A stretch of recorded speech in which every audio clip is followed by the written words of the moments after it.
Doing Agile is not the same as being Agile.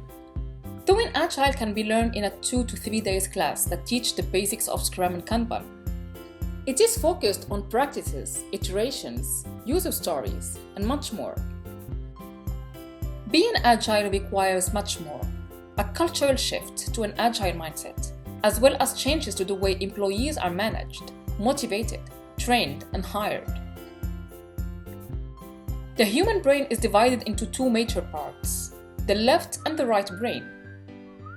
The left brain is mostly logical facts. Using your left brain, you inspect and adapt, focus and deliver the right thing at the right time, apply various practices, and use numerous frameworks such as Scrum and Kanban. By using your left brain, you are doing Agile. The right brain is mostly feelings and intuitions.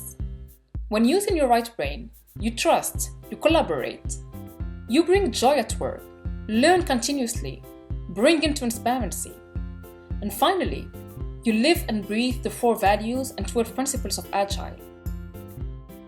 By using your right brain, you are being Agile.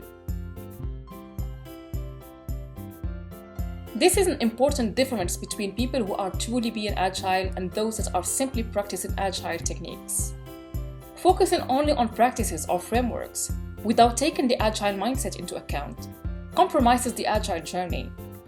This is because without the right mindset, it can be incredibly difficult to deal with complex issues in empirical environments and uncertain situations.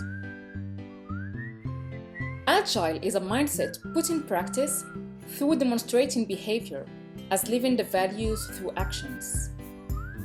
Making the transition from doing to being requires an organization to perform, apply, and understand the principles and practices of Agile over the command and control mindset of the past. If you are looking for a place to start, become familiar with the Agile Manifesto, which is the foundation for the Agile way of working. There are 4 values and 12 principles of Agile defined by the Agile Manifesto that are the guiding practices in implementing and executing Agile within your team or organization. What's important to remember is that you must be Agile in your adoption of Agile. Thank you.